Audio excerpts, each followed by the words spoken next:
Take a moment and look around you. Everything you see, your phone, your clothes, the chair you're sitting on, even the food you ate today, has one invisible thing in common.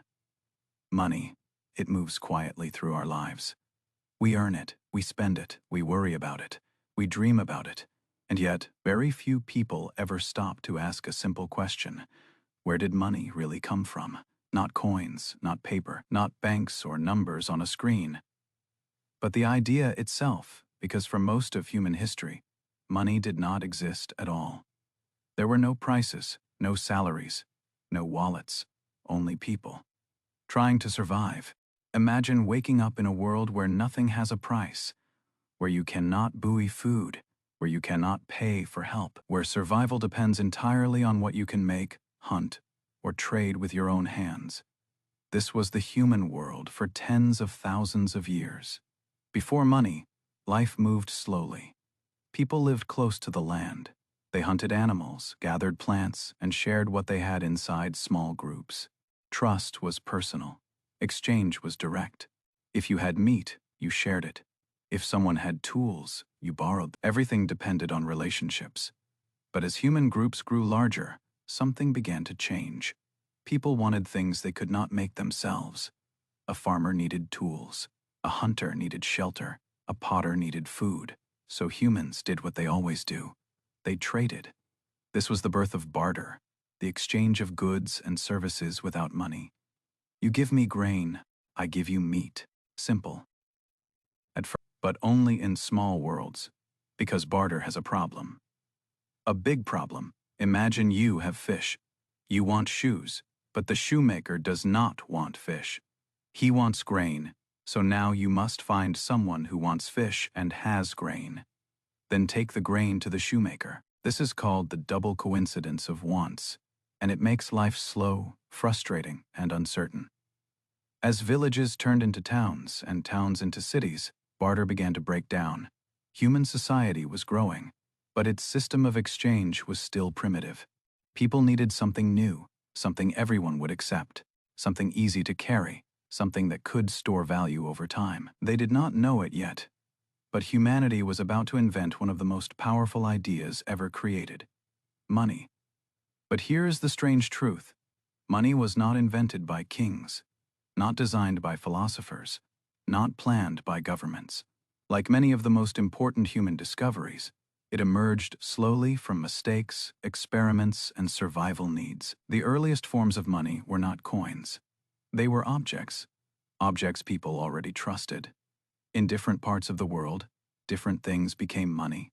Shells, salt, cattle, beads, metal tools. These objects had three things in common.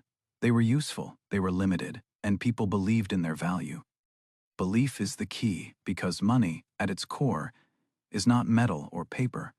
It is trust. When early humans accepted shells or salt in exchange for food, they were making a silent agreement. I believe someone else will accept this later. That belief changed everything. Trade became easier. Society became larger. Power began to concentrate. And with power came control. As civilizations rose along rivers like the Nile, the Tigris, and the Indus, money evolved again. Metal became the next step. Gold and silver were rare. They did not rot. They could be divided. They could be carried. Perfect money. Soon, rulers realized something dangerous. If you control money, you can control people. The first coins were stamped with faces of kings and gods, not just to show value, but to show authority. Money was no longer just a tool for trade. It became a symbol of power. Taxes were born. Armies were paid. Empires expanded. And once money entered human life, there was no going back. It reshaped how people worked, how they measured success, how they understood value itself. But this is only the beginning of the story, because money would soon do something far more powerful. It would divide societies, trigger revolutions, and redefine what it means to be rich, poor, free, or trapped. And all of that started with one simple human problem. How do we exchange value when trust alone is no longer enough? As trade expanded and societies grew larger, trust alone was no longer enough. People were now exchanging goods with strangers, across cities, across borders, across cultures. The old objects used as money, shells, beads, salt, cattle, began to show their limits. They could break, they could spoil, they could lose value. Human civilization needed something stronger, something permanent. That is when metal entered the story. Gold, silver, and copper had qualities no other material possessed. They were rare, but not too rare. They did not decay. They could be melted, shaped, and divided. Most importantly, they were universally admired. Across different lands, people had already valued metal for beauty and tools. Turning it into money felt natural. At first, metal was traded by weight. Small pieces were cut, measured, and exchanged. But weighing metal every time was slow, and it created an opportunity for cheating. So someone had an idea that would change history. What if metal could be stamped? What if a trusted authority could mark metal and guarantee its value?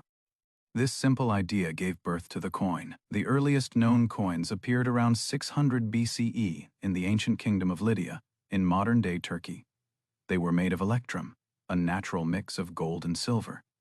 Each coin carried a mark, a symbol of authority.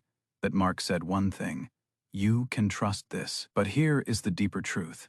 The coin did not just represent value, it represented power. Very quickly, rulers understood something dangerous. If you control the mint, you control the economy.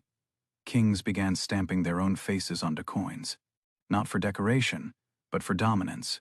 Every time someone used a coin, they saw the ruler's face. Every trade became a reminder of who was in charge. Money was no longer neutral. It became political. With coins, governments could now do something impossible before. They could collect taxes. Instead of demanding food or labor, rulers demanded coins. This forced people to participate in the money system. Farmers had to sell crops for coins.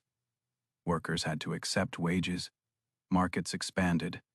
Money pulled everyone into the same structure, willingly or not. This is how money quietly reshaped society. People no longer worked only to survive. They worked to earn. Time became measurable. Labor became priced. And inequality began to grow. Those who controlled land and money gained power. Those who did not fell behind. Empires used money as a weapon. The Roman Empire perfected this system. Roman soldiers were paid in coins. Roads were built to move money and armies faster. Markets followed military expansion. Where Rome went, money followed. But Rome also discovered a dangerous temptation. When governments need more money, they sometimes create it. Roman rulers began mixing cheaper metals into silver coins. The coins looked the same, but their value was weaker. This is called debasement. At first, people did not notice, but slowly prices rose. Trust fell. Inflation was born. Money, once a symbol of stability, became a source of fear. This pattern would repeat throughout history, from China to Europe to the Islamic world. Money brought growth and crisis. In China, another revolution was quietly forming. Metal coins were heavy. Trade was growing massive. Carrying money had become a problem. So the Chinese invented something radical. Paper money at first. It sounded ridiculous. How could paper have value? But again, the answer was belief. Paper money worked because people trusted the authority behind it. The government promised that paper could be exchanged for goods, and people believed them. For a time, paper money made trade faster, empires richer, commerce more flexible, but it also gave governments a dangerous new power. They could print money, and when too much money enters a system, value collapses. China experienced some of the earliest hyperinflation crises in history. Too much paper, too little trust. The lesson was clear, but rarely learned. Money is not just about materials, it is about confidence. Without trust, money is just metal and paper. With trust, it becomes reality. By the Middle Ages, money had woven itself into every layer. Markets grew. Cities expanded. Banks emerged. Italian city-states like Florence and Venice became financial centers. Bankers replaced kings as power brokers. Money was no longer just held, it was lent. Interest was born. Debt followed. And once debt exists, control deepens. People no longer worked only for food or wages. They worked to repay. Money had become invisible chains, but it had also unlocked something extraordinary. Art flourished, science advanced. Exploration began. Money funded ships, ideas, and ambition. It carried humanity forward, even as it divided it. By the time the modern world began to form, money was no longer optional. It was the foundation of civilization itself, but the biggest transformation was still coming. Because soon, money would lose. As money spread across cities and empires, a quiet problem began to grow. People did not always have money when they needed it. A farmer might need seeds before harvest. A trader might need goods before a journey. A ruler might need funds before a war. So humans did what they always do when resources are uneven. They borrowed at first. Lending was personal. One neighbor helped another. One merchant trusted another. But as trade expanded, lending became a profession. This was the birth of banking. Early banks did not look like modern buildings with glass and steel. They were simple tables in marketplaces. In fact, the word bank comes from the Italian word banco, meaning bench. Money changers sat on benches, exchanging coins, storing wealth, and making loans. At first, banks offered safety. People deposited gold and silver to protect it from thieves. In return, they received paper notes promising repayment. These notes were easier to carry than metal. Slowly, people began trading the notes instead of the gold itself. Something remarkable happened. Money became symbolic. The paper represented value even if the metal never moved. This was convenient, but it was also dangerous because banks noticed something. Not everyone came back to withdraw their gold at the same time, so banks began lending out deposited money while keeping only a fraction in reserve. This system is called fractional reserve banking. It created more money than physically existed. As long as trust remained, the system worked, but trust is fragile. Banks gained enormous power. They could decide who received loans, who could grow, who would fail. Debt became a tool of control. People no longer worked just to live. They worked to pay interest. Nations were no different. Kings borrowed money to fight wars. When they lost, the debt remained. Entire countries became trapped by obligations. Money had stopped being a simple tool. It had become invisible power. In medieval Europe, charging interest was considered immoral. Religious laws condemned it. But reality always finds a way. Money was needed. Trade demanded flexibility. So systems evolved around the rules. Interest returned quietly, then openly. By the time capitalism began to take shape, debt was normalized. Banks were no longer helpers. They were gatekeepers. If you had access to credit, you could rise. If you did not, you remained stuck. This divide shaped modern society. Then came one of the most important shifts in money's history, the gold standard. For centuries, money was tied to something physical, gold or silver. Governments promised that paper money could be exchanged for metal. This created confidence, but it also limited power. A government could only print as much money as it had gold. And governments do not like limits. Wars became larger, economies more complex, crises more frequent. Gold became a restraint. Slowly, nations began cutting the connection. In the 20th century, one by one, countries abandoned the gold standard. Money became fiat, valuable because the government said so. No gold, no silver, only trust. This gave governments unprecedented power. They could print money to fund wars, stimulate economies, rescue banks. But every action had a consequence. Inflation quietly eroded savings.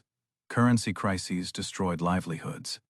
Money became something strange. It existed, but not physically. It lived in numbers, promises, and belief. And yet, people trusted it because society had no alternative. By the late 20th century, money had become invisible. Credit cards replaced cash, banks replaced wallets, screens replaced coins. Most people no longer touched the money they earned. They only saw numbers, and numbers feel unreal. but their effects were very real. Stress, anxiety, fear. Money stopped being a tool of survival. It became a measure of self-worth. People judged themselves by income, not character, by wealth, not contribution. This emotional shift may be money's most powerful transformation. But history was not finished, because a new challenge was approaching. A challenge to banks, to governments, to the very idea of money itself. It would ask a dangerous question. What if we don't need permission to trust money? As money became easier to create, it also became easier to misuse. Paper changed everything. Coins had limits, gold had weight, silver had scarcity. But paper could be printed. At first, paper money felt like progress. It moved faster than metal. It fueled trade, cities, and ideas. But it also removed a natural break. When money was tied to gold, governments had to be careful. When money became paper, caution disappeared. History shows a repeating pattern. Whenever leaders face pressure, war, debt, collapse, they reach for the printing press. The result is always the same. More money, less value. Inflation is not loud. It does not arrive with explosions. It creeps in quietly. Bread costs a little more. Rent rises slowly. Savings lose power. People work harder, but feel poorer. One of the most dramatic examples happened in 18th century France. The monarchy was drowning in debt. Wars had drained the treasury. The people were starving. To fix the crisis, the government printed more paper money. At first, it worked. Markets moved. Hope returned. Then prices exploded. Money became worthless. Trust collapsed. And when trust dies, anger rises. The French Revolution was not caused by ideas alone. It was fueled by money. Or rather, by the failure of it. People realized something terrifying. The paper they trusted was a lie. Kings' power shifted. Money did not just reflect society, it shaped it. The same pattern appeared again and again. In Germany after World War I, paper money lost value so fast that people carried it in wheelbarrows. Workers were paid twice a day so they could spend money before it became worthless. Savings vanished. Middle classes collapsed, and desperation opened the door to extremism. Money crises do not just destroy economies. They destabilize minds. They break social trust. They make people search for someone to blame. In many parts of the world, money became a symbol of injustice. Those closest to power survived inflation. Those farthest suffered the most. This imbalance triggered protests, reforms, and revolutions. People began asking dangerous questions. Who controls money? Who benefits from it? Who pays the price when it fails? As industrialization spread, money reshaped work itself. Time became measured. Labor became priced. People no longer sold products. They sold hours of their lives. Wages replaced self-sufficiency. This created efficiency, but also dependency. If you lost your job, you lost income. If you lost income, you lost security. Money became survival. At the same time, banks grew larger and more powerful. They funded factories. They financed empires. They decided which ideas deserved support. Money was no longer neutral. It had direction, and it often flowed upward. By the early 20th century, money had become deeply political. Governments printed it. Banks managed it. People depended on it. Then came the Great Depression. Banks collapsed. Jobs vanished. Trust disappeared. People realized something unsettling. Money only works when everyone believes in it. Once belief breaks, the system falls apart. In response, governments tightened control. Regulations grew, central banks gained power. Money was now managed from the top. Stability returned, but freedom shrank. For much of the modern world, money became something distant. Decisions were made far away. By institutions few people understood. Yet daily life depended on those decisions. Interest rates, inflation, currency value. These invisible forces shaped homes, families, and futures. Most people never chose this system. They were born into it. Money had become the environment like air or gravity, unquestioned, unavoidable. But history never stays still, and once again, dissatisfaction was growing. People were connected like never before.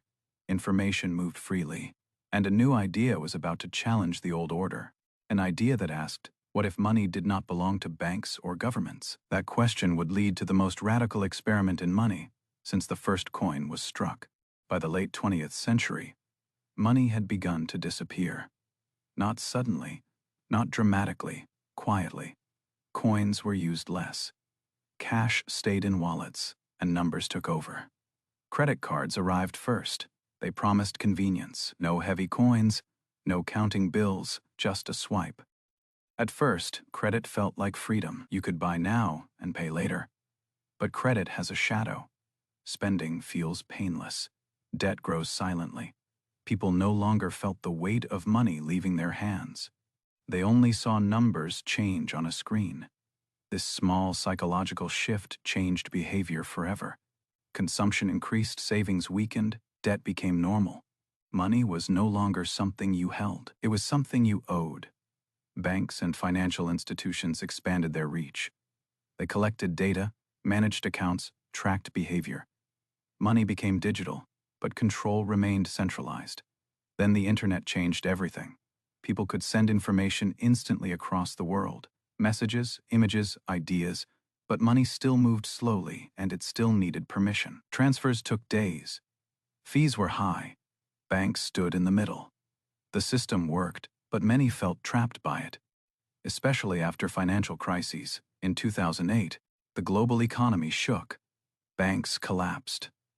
Governments rushed to save them. Trillions were printed overnight. People watched closely. They saw banks rescued, while ordinary lives fell apart. Trust cracked. And when trust cracks, new ideas appear. Out of this moment came something unexpected. A digital experiment in 2009. An unknown person or group, using the name Satoshi Nakamoto, introduced a new form of money. Bitcoin. It had no physical form, no central authority, no government backing. It existed only as code. At first, it sounded absurd. How could lines of code have value? But then again, people once asked the same question about shells, about paper, about numbers on a screen. Bitcoin was different because it removed the middleman. No banks, no borders, no permission. Trust was replaced by mathematics. The system was transparent. The rules were fixed. For some, this felt like liberation.